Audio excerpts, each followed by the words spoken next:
stop. If she starts crying, I'm gonna immediately start crying because that's just how my body works. Oh, what's up guys? Welcome back to my channel, and if you're new here, then welcome to our little corner of the internet. Today we're going to be watching a video titled The Rise and Fall of the American Diner. Now, if there's any place that I've wanted to visit in America, it's a diner. So, ooh, I don't know what that means, but we'll see what this video is about.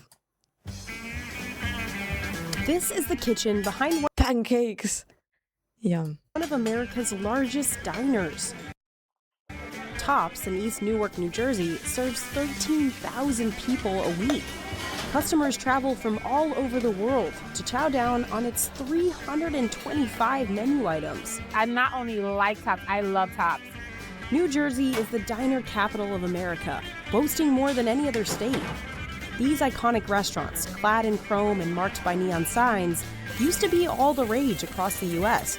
This is like the first thing you see when you watch a movie like that's made in America. You see the diners, you see the black and white floors with the red seats, and like, oh, it's just, I love diners. I don't know. We are quintessentially American. Go in any diner, you'll have suits and you'll have guys with dirty overalls and everything in between.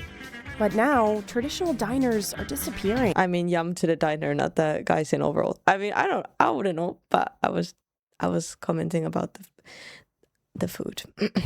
Don't call them diners anymore, call them unicorns. They're becoming extinct. It's estimated New Jersey lost 150 in the last decade. No. Summit Diner is one of the state's oldest and is one of the few remaining examples of the compact style of the 1920s. I'm kind of saddened because I might be the end of the line. So what happened to the iconic American diner, and why, against steep odds, have Tops and Summit kept the big business of diners alive?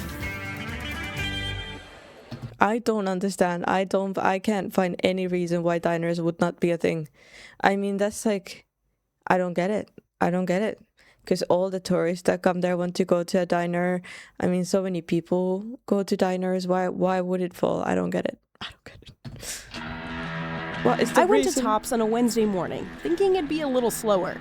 And I was very wrong. Growing up a couple blocks away, you always hear, how busy Tops Diner is. And until you work here, you never realize how much product this restaurant goes through. We use between 200 and 300 pounds hash browns from Monday to Friday. And weekends is over 300 pounds, easy. Each week, chefs crack 21,600 eggs. They'll end up in classic diner favorites like That's omelets crazy. and pancakes. If you want pancakes at 8 o'clock at night, 9 o'clock at night, we got it. No judgment? No judgment. They're also serving some local New I love that. He gets it. If I want pancakes at 9 o'clock at night, he gets it. Jersey delicacies, Let's like go. these disco fries smothered in cheese and this homemade gravy. We're going old school and we're roasting the bones. We're roasting the vegetables. We're not taking any shortcuts here.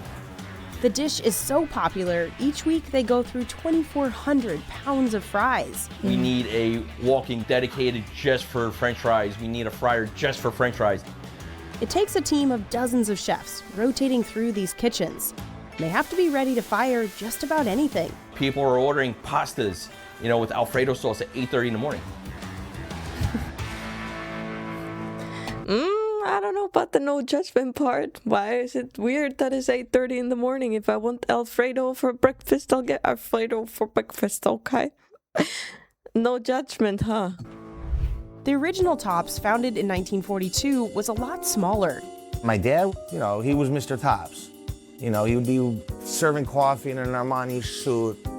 Jimmy Golimus's father brought the joint back in 1972 after moving here from Greece. If you came to my restaurant in the 80s and 90s at 2, 3 in the morning, you wouldn't believe. You'd have like wise guys, drug dealers, and then like a police officer, a nurse, it was insane.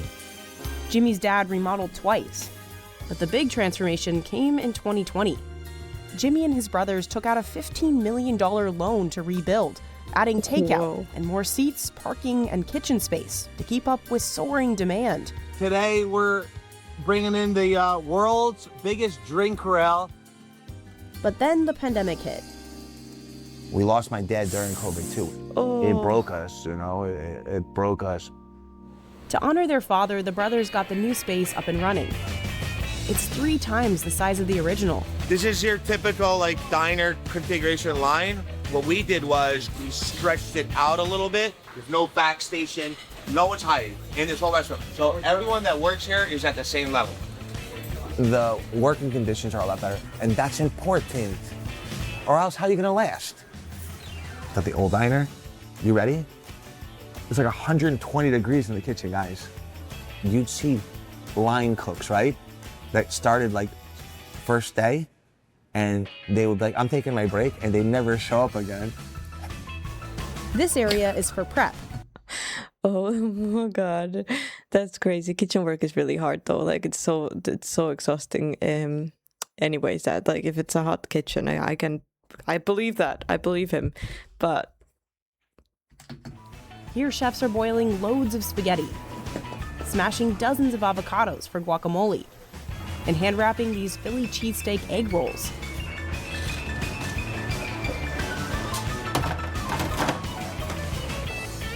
At this station, chefs are hand breading chicken for the #1 seller, chicken and waffles.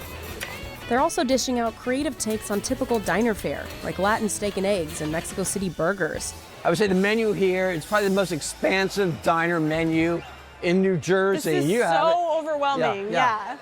That's Peter Genovese. He literally wrote the book on New Jersey diners. Tops Diner, East Newark, could make a claim to being New Jersey's best known diner. It is certainly the most acclaimed diner. Just listen to this place. You feel like you're at some sort of interstate truck stop. Everybody's talking. There's all different kinds of mix of people. The disco fries? First, Peter had me order New Jersey's finest. Oh my goodness. We wanted the large size. This is huge. Yeah. It's a mountain. that looks Oh my God. so good. It just became the quintessential. I swear there is like no better food than French fries. I don't know anyone who doesn't like French fries. Like who wouldn't like French fries? It's just perfect. It's with cheese on top. Come on. Central Jersey late night food. Go to the disco or nightclub, or you're already hungover, you're drunk. What goes down better than this? I just want to show Facts. you the comparison to my head. This has some girth to it. That's massive. I can see why people would like this after a night out when they just want to Absolutely. be like cozy and warm, but also a little like sultry and do like a bad thing. And we weren't the only ones enjoying the food. With 400 Girl, I'll have that for breakfast, lunch, and dinner. What do you mean do a bad thing? That looks delicious. seats, Tops is nothing like your typical diner. Might be like the best choice you ever make. Diners definitely didn't used to look like this. And believe it or not, they didn't start in New Jersey. Diners can trace their roots back to Rhode Island in 1872. From his horse-drawn wagon, Walter Scott sold sandwiches and pies to newspaper workers on the night shift, and it was a hit. 15 years later, a guy from Massachusetts put a kitchen and standing room for customers inside his lunch wagon. It was still narrow and long, so it could easily be moved on roads.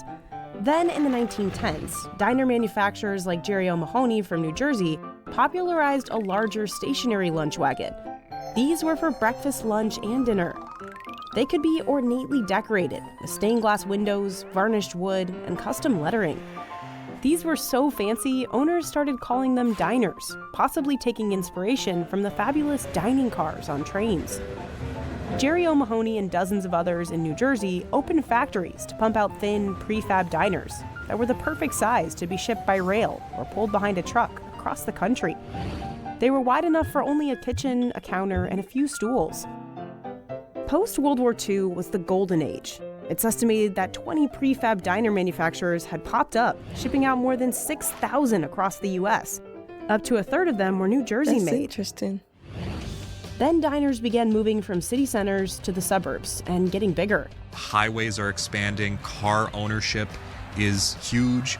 People, especially white people, are moving out to the suburbs, right?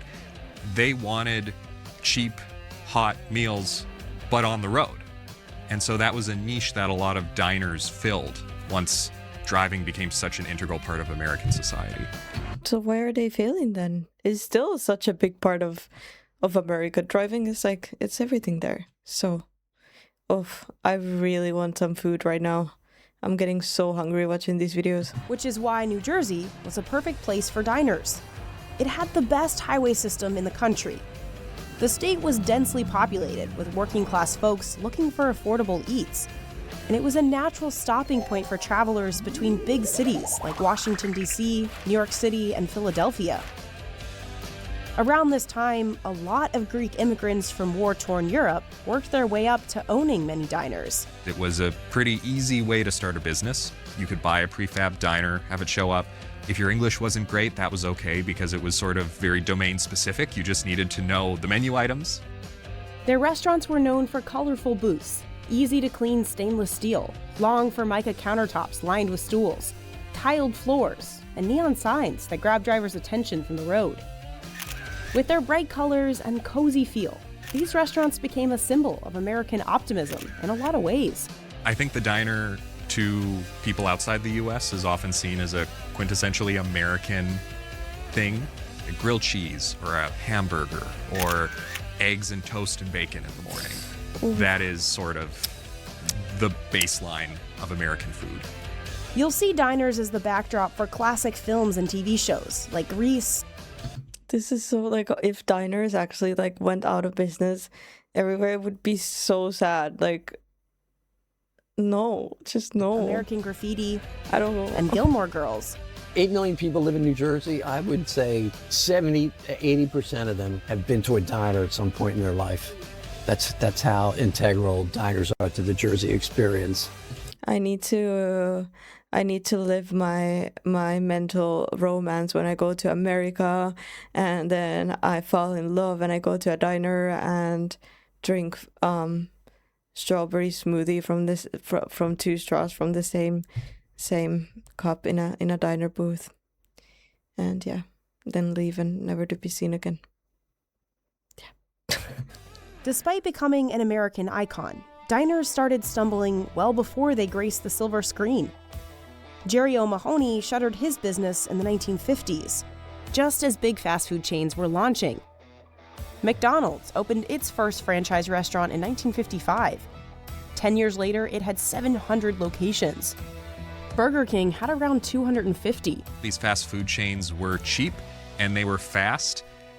And when you think about that, that's sort of what diners used to do, but fast food maybe did it better in some cases. Franchises also offered an easier way into the restaurant business. If you can pay the money, the franchise fee, then they just give you all the instructions on how to run a McDonald's, because you got to think, do I want to run a restaurant with this national name that's already recognized, or do I want to spend all this time building up my own business? In the 1950s, sit-down franchises such as Denny's, Waffle House, and IHOP launched, trying to replicate that diner feel. What do you do when you go there? You order a stack of pancakes, or maybe some toast and bacon and eggs, or a burger, except instead of a local diner, it's a national chain.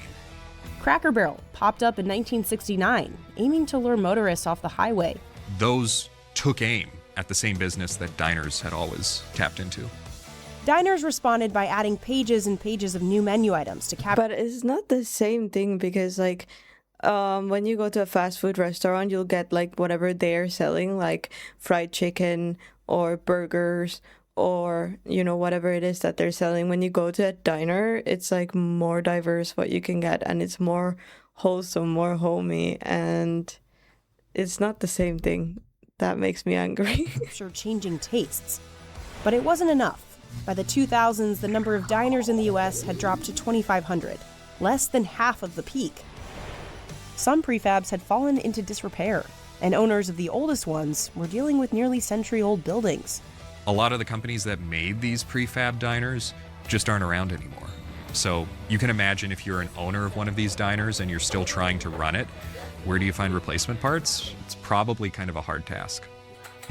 Just like they always have, owners faced long working hours. It never stops. It's a 24-hour job.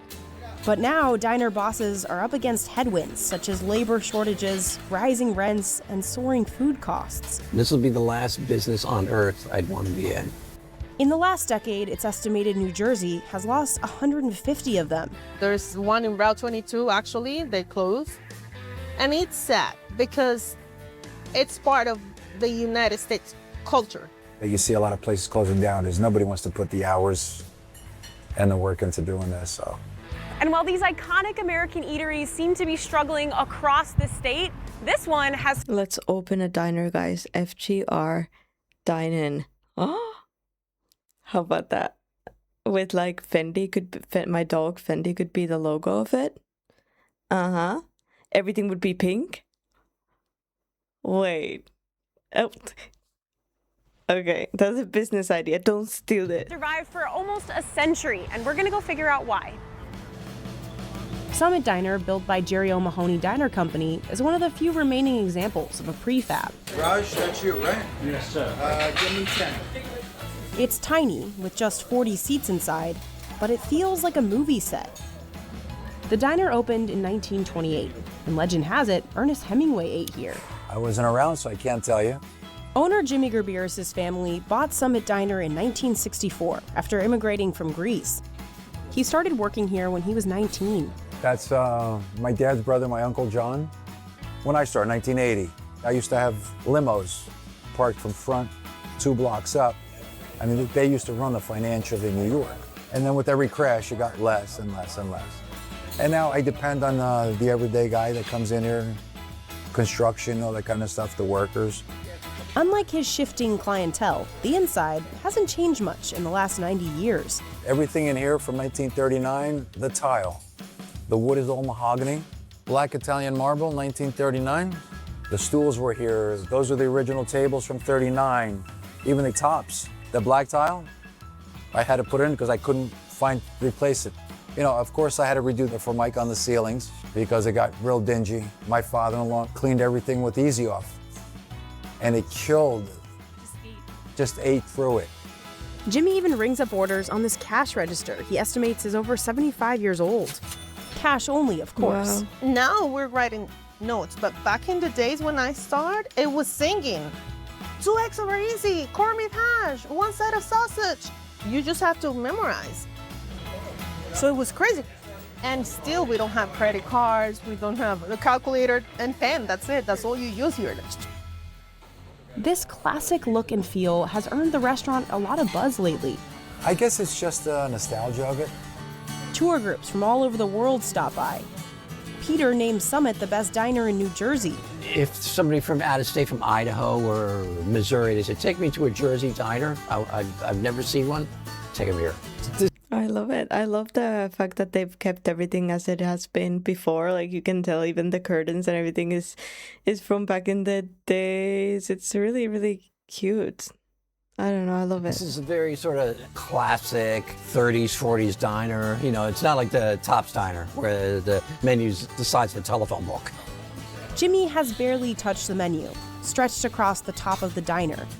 His most popular item is a Jersey staple, the Taylor ham roll. It's New Jersey's unofficial breakfast sandwich. You know, I think if it was somehow banned, I'm not sure what we would do for breakfast, seriously, in Jersey. Jimmy starts his with 2 thick slices from this giant log of pork. I mean, it's basically a lot of ham. I don't know what they mix in it. I have no clue. Chefs slash the edges so the slices don't shrink, and then throw them onto the grill to brown up. So he said that he does 2, and that he cuts them thicker because he has less cooktop space than like a Tops, who might give you 3. The meat is slapped on a roll from a local bakery and layered with an egg and melty cheese. People in northern New Jersey call the sandwich a Taylor ham, after the company that makes the pork. But in other areas of Jersey, it's known simply as a pork roll. She's about to try a Taylor ham, egg, and cheese for the first time in her life. In my entire life. Here we go. No pressure. Oh my gosh, this looks so good.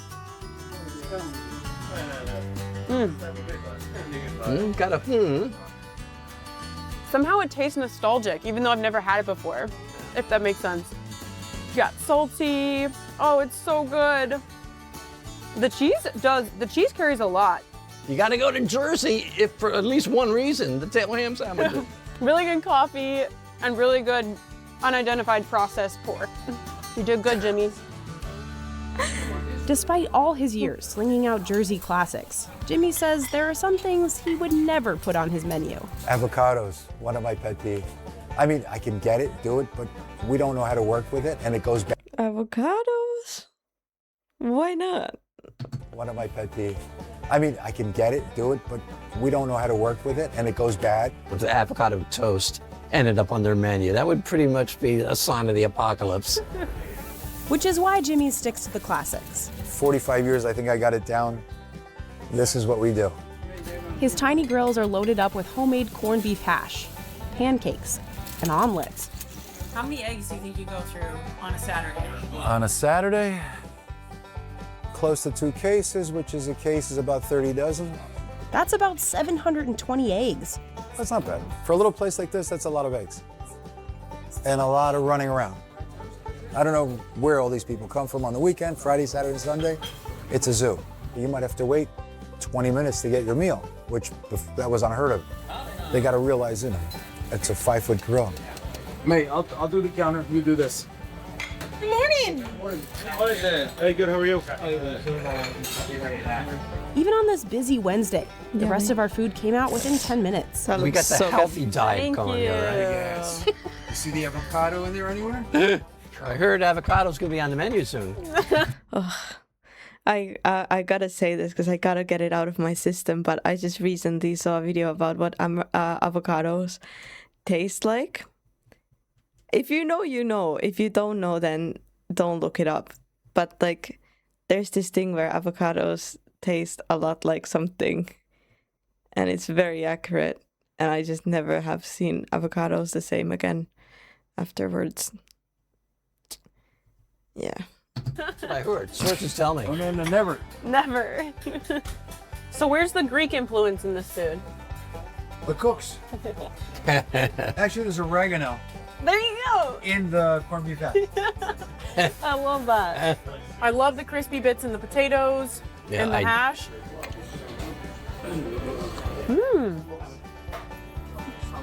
Good sausage. The sausage, yeah. It's really fragrant, like kind of Christmassy vibes. We'll try the pancake, one of my favorite foods. All the while, the classic diner coffee was flowing. Why don't you have a little coffee with your milk? I just try to make mine into Why basically don't you coffee ice just cream. warm up some milk? And we weren't the only ones enjoying our food. This place was buzzing. Look, we've eaten in some of the finest restaurants in New York and the world. I would sooner come here.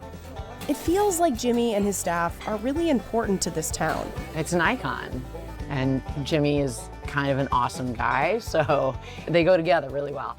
One of the things we always talk about in Summit is the character of our town, and this is part of that character. It's part of the charm. My closest hunting buddy. I've been here like, 14, 15 years, and I don't have any family here. So all the people from the Summit Diner, they just kind of support me. I fell down and I broke the head of the tibia. I wasn't able to walk for 2 years. Oh my God. And he used to go to my house. Stop. If she starts crying, I'm gonna immediately start crying because that's just how my body works. And hand me food, money. Really? Hey, What's up? my angel. He can be a pain in my butt too. Yeah. And not only them, but the people that come here. So sweet. So I love this place.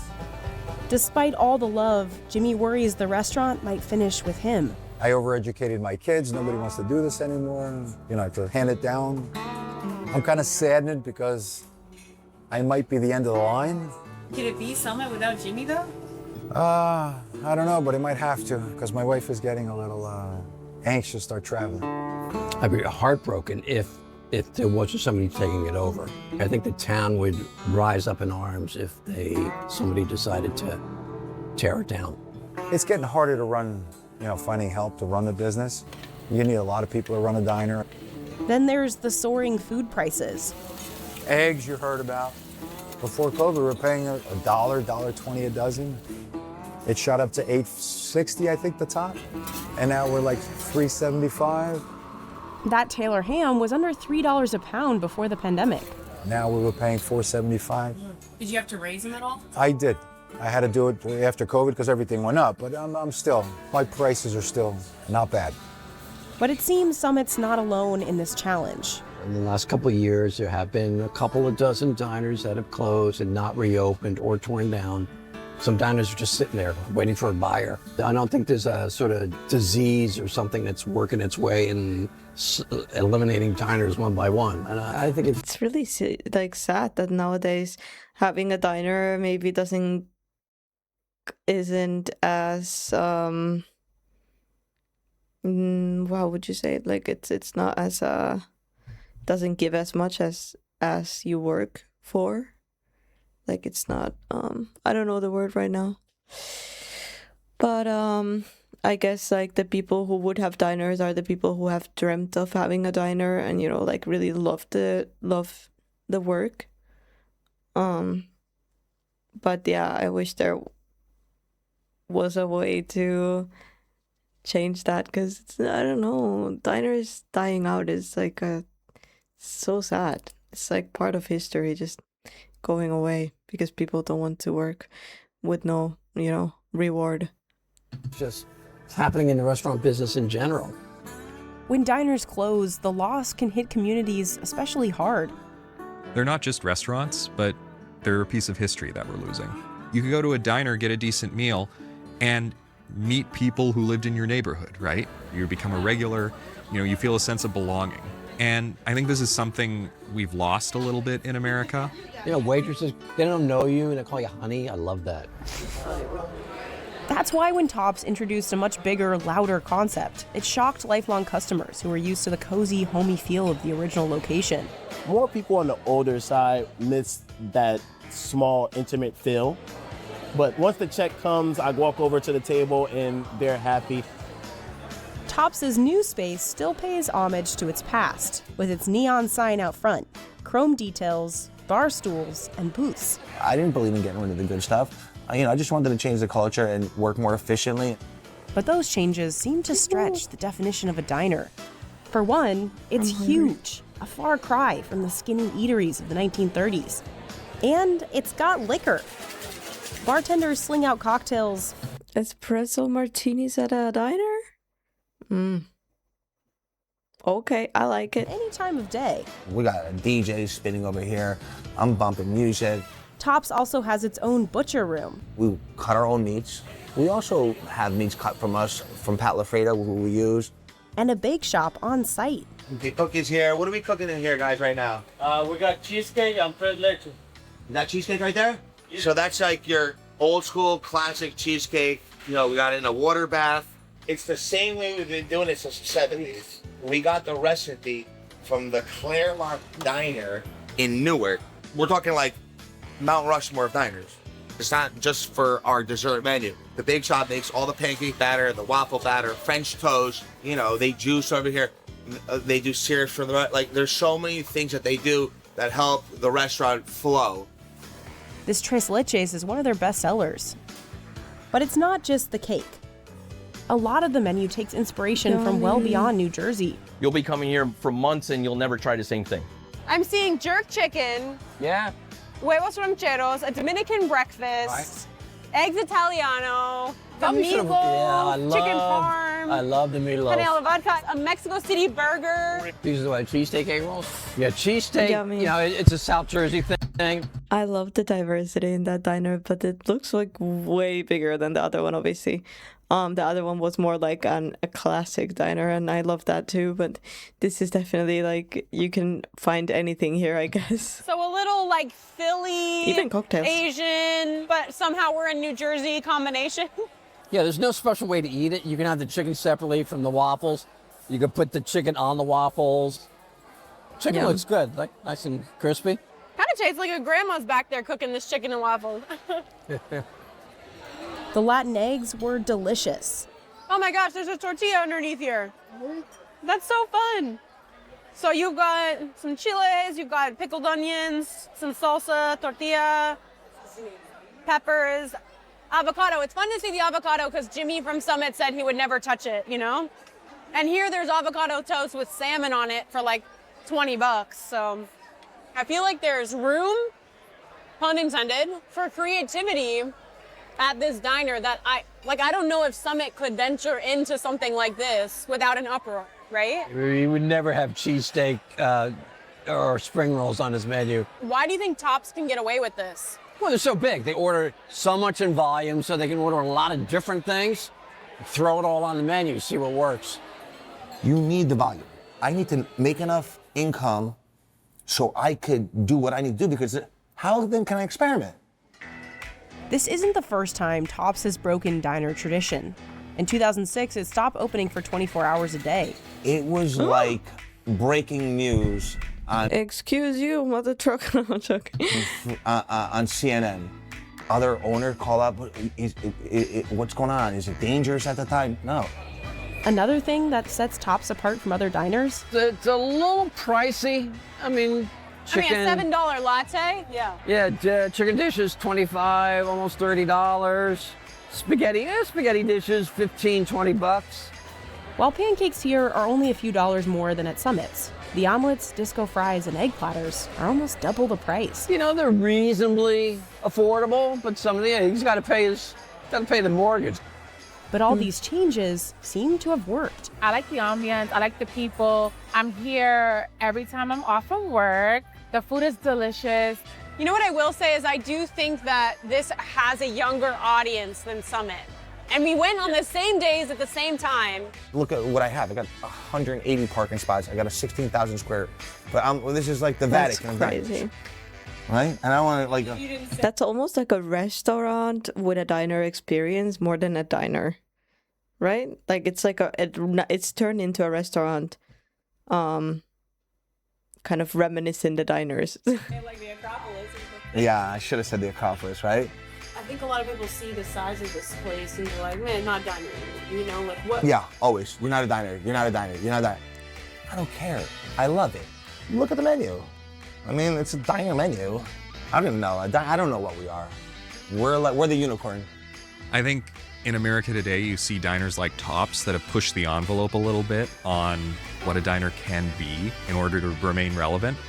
At the same time, you also see diners like Summit, which have remained a little more traditional and close to what people expect a diner to be in some cases.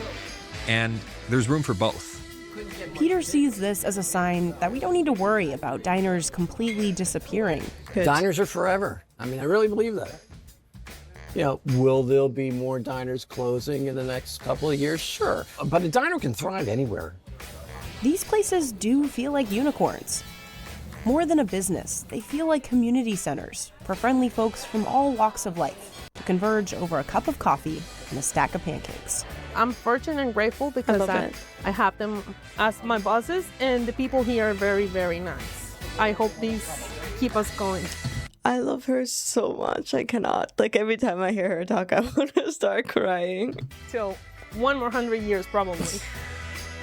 One thing that I've heard is like in diners, waitresses say, "Hi, honey, how you doing? Hi, sweetheart." Do you call your clients that? Sometimes I do.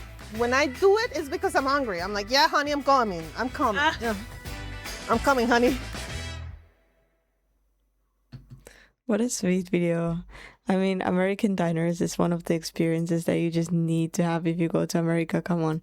It's part of the history. It's such a big part of the culture, and especially like looking from the Europe side of view, like this is one of the first things that you see when you watch movies and, you know, just see things about America. So I don't think they're going to fully disappear. There is always going to be some for sure. But it's really sad that it's changing and there's less. But yeah, do you guys have a local diner? Do you all use diners? We got to start using diners before we build our own, because now I want to build a diner. Thank you guys for joining me for this video. I really hope you enjoyed it as much as I did. Please leave a like, subscribe if you haven't yet, and I'll see you guys in the next video.